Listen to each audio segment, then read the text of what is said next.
audio jungle.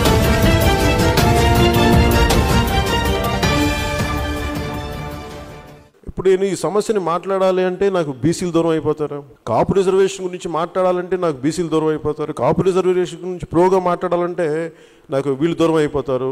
యాంటీగా మాట్లాడితే కాపులు దూరం అయిపోతారు. ఇట్లా లెక్కలేసి అందరూ సమాజాన్ని ముక్కలుగా నిలువున చీల్చేశారు అందరూ. నేను చూస్తుంది ప్రతి కులంలో మనం ఎందుకు అడుగుతున్నాం, మా కులస్తుడు ఇప్పుడు ఇందాక మీరు అందరూ మాట్లాడుతున్నప్పుడు ప్రతి నాయకులు మాట్లాడుతున్నప్పుడు నాకు ఒకటే కనిపించింది ఏంటంటే, మావాడు రాజ్యాధికారంలో ఉండాలి, మా కులస్తుడు ఉంటే మరి చెప్పుకోవడానికి అన్నీ కూర్చొని పవన్ కళ్యాణ్ దాకా రాలేం, నీ దాకా రాలేం. కానీ అదే మావాడు ఉంటే నేను టక్మని యాక్సెస్ ఉంటుంది, నేను వెళ్ళగలం గబుక్కుని, ఇది అందరు చేయని చెప్పేది. కానీ ఒక నాయకుడు ఏ కులస్తుడు అయినప్పటికీ నువ్వు అందరికీ అందుబాటులో ఉండగలగాలి. కానీ సమస్య ఏమైపోయిందంటే అందరూ రాను పాలిటిక్స్ వ్యాపారం అయిపోయేటప్పటికి ఓపిక లేవు ఎవరికి. ఇందాక మీరు చెప్తున్నప్పుడు చెగువేరా గురించి మీరు మాట్లాడుతున్నప్పుడు నాకు చెగువేరా నా కొడుకుని పేరు పెట్టుకున్నాను, నా చెగువేరాకి మీరే అన్నారు కదా, నా కొడుకు పేరు పెట్టుకున్నాను. నిజంగా చెగువేరా గొప్పతనం చాలామంది తెలియదు. నువ్వు ఎప్పుడైనా సరే సమస్యల దగ్గరికి వెళ్ళాలి. నేను ఈ మీటింగ్ చేయాలి అంటే నేను కొంత సుఖం వదులుకోవాలి, దాంట్లో ఓపిక కావాలి. దానికి రాజకీయాలు ఎవరికి ఓపికలు లేవు. ఓట్లు కావాలి, అధికారం కావాలి, ఏమంటుందని బ్లూ లైట్ కారుతో తిరుగుతూ ఉంటే పోలీసు మనకి ఏమంటుందని ట్రాఫిక్ సిగ్నల్స్ లేకుండా రోడ్డు మీద వెళ్ళిపోవాలని కోరిక ఉంటుంది. కానీ దానికి తగ్గట్టుగా సహనంతో ఓపికతోటి పాలిటిక్స్ చేసి జనరేషన్ రాను చచ్చిపోతాం. ఎక్కడ ఏ మూలకి వెళ్ళి అందరికీ ఏంటంటే డబ్బులు పెట్టుబడి పెట్టాం, అధికారం వచ్చేయాలి. వీళ్ళకి శక్తి ఎక్కడ ఉంటుంది? నేను కోరుకుంటుంది కూడా ఏంటంటే, ఎందుకు ఇంత తపన పడుతున్నానంటే, నాకు ఇంత డబ్బులు సంపాదించగలను ఎందుకు తపన పడుతున్నాను, నా కళ్ళ ముందు సమాజం శిథిలం అయిపోతుంటే, మనుషులుగా కాక ముక్కలుగా కులాలుగా చూస్తుంటే నాకు నిజంగా బాధ కలిగింది. ఇది చేస్తుంది చాలా కొద్ది మంది చేస్తారు. భారతదేశాన్ని అందరూ ఒక 543 ఎంపీలు, ఆంధ్రప్రదేశ్ని 175 మంది ఎంపీలు, 25 ఎంపీలు, వాళ్ళు డిసైడ్ చేశారు మన ఫ్యూచర్, మన భవిష్యత్తు, ఇన్ని కోట్ల మంది భవిష్యత్తు. ఇందాక మీరు మాట్లాడుతుంటే ఇక్కడికి మనకి బీసీ కమిషన్ గురించి మాట్లాడాలంటే వాళ్ళకి ఎవరికి ఓపిక లేదు, వాళ్ళకి తప్పించుకుంటారు. మరి ఈ రోజున తెలుగుదేశం పార్టీ మాకు బీసీలు అండగా ఉంటాం, బీసీలకు అండగా ఉంటాం, వాడు మాకు అండగా ఉంటారని చెప్పిందని మరి వాళ్ళకి చేసింది ఏమిటి?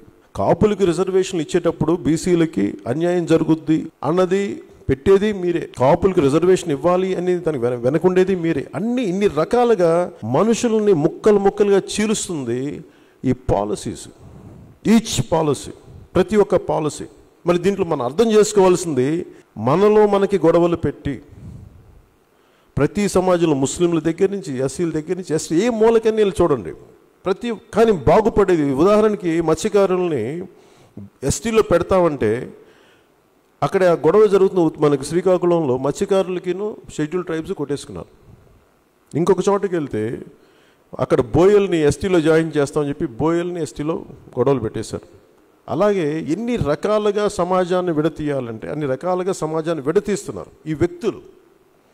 వాళ్ళు లబ్ధి పొందేస్తున్నారు, అధికారం వాళ్ళ చేతుల్లో ఉంది, ఆర్థిక వ్యవస్థ వాళ్ళ చేతుల్లో ఉంది. ఈ రోజున మనందరం కూర్చొని ఏమడుగుతున్నారు, మాకు కార్పొరేషన్లు ఇవ్వండి అంటున్నారు. కార్పొరేషన్ దేనికి అడుగుతున్నాం? మన ఉపాధి అవకాశాల కోసం అడుగుతున్నాం. కార్పొరేషన్ ఇచ్చేవాళ్ళు వాళ్ళు అయిపోయారు, తీసుకునే వాళ్ళు ఇంత సమూహం అయిపోయారు. ఇచ్చేవాళ్ళు మొత్తం ఒకళ్ళు కాదు, చాలా కొద్ది మంది, పట్టుమని 10 మంది.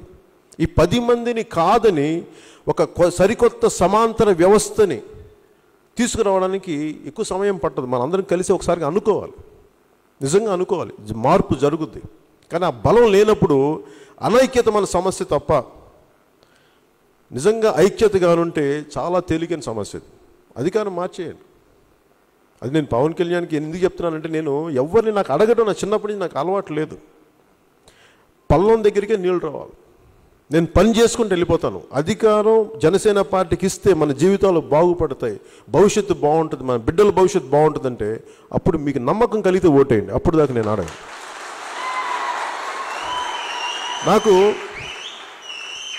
నేను ఎందుకు కూడా ఓటేయండి అని అడగడానికి నాకు చాలా చిన్నతనంగా ఉంటుంది. ఎందుకంటే ఒక అంబేద్కర్ని మనం పాలాభిషేకం చేసి మనకి గొప్ప దండలు వేసి మనం చేస్తుంటాం, జయంతులు జరుపుకుంటాం, గాంధీ మహాత్ముడి జయంతి జరుపుకుంటాం, భగత్ సింగ్ జయంతులు జరుపుకుంటాం. ఇవన్నీ ఎందుకు చేస్తామంటే వాళ్ళు ఎవరికి పదవులు లేవు, ఎవరినంటే వాళ్ళు ఎవరు ప్రధానమంత్రులు కాదు, వాళ్ళు ఎంపీలుగా కూడా చేయలేదు. కానీ వాళ్ళనే మనం చాలా ఉన్నతంగా చూసుకుంటాం.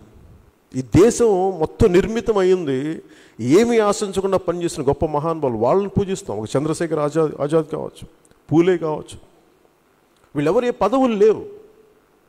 కానీ పదవికి నేను దూరం కాదు, నేను పదవి ఎలా రావాలి, నిజంగా నేను న్యాయం చేయాలి, బీసీలకి న్యాయం చేయాలి, లేదంటే మిగతా అన్ని కులాలకి న్యాయం చేయాలంటే నేను ఈ సత్యమే మాట్లాడాలి. సమస్యని చాలా ఆబ్జెక్టివ్గా చూడగలను. ఇక్కడ సమస్యలు ఉన్నాయి, ఇది ఇలా పరిష్కరించాలి. లేదంటే 2 కులాలు ఈ పాలసీ పెడితే ఈ 2 కులాల మధ్య ఈ సమస్య వస్తుంటే అప్పుడు దాన్ని కూర్చోబెట్టి, ఇద్దరిని కూర్చోబెట్టి సయోధ్య చేసి కాపులకి రిజర్వేషన్లు జరగాలి అంటే దాంట్లో ఉన్నాయి సమస్యలు ఏంటి, కూర్చోబెట్టి బీసీలను కూర్చోబెట్టి అందరిని కూర్చోబెట్టి భయాలు అపోహలు తొలగించి అలా చేయాలి.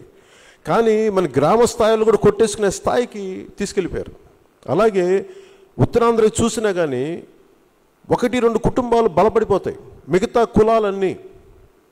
కుటుంబాలన్నీ నిజంగా చెల్లాచెదరు అస్తవ్యస్తం అయిపోతాయి. నేను వెళ్ళి చూశాను కాబట్టి. కొన్ని కుటుంబాలు బాగుపడుతున్నాయి, చూడటానికి కులాలు బాగుపడుతున్నాయి అనుకుంటాం, కానీ కేవలం కొన్ని కుటుంబాలే బాగుపడుతున్నాయి. అందుకని నేను కోరుకునేది కూడా మీ అందరినీ, ఇవన్నీ నా దృష్టిలో ఉన్నాయి సమస్యలు. అలాగే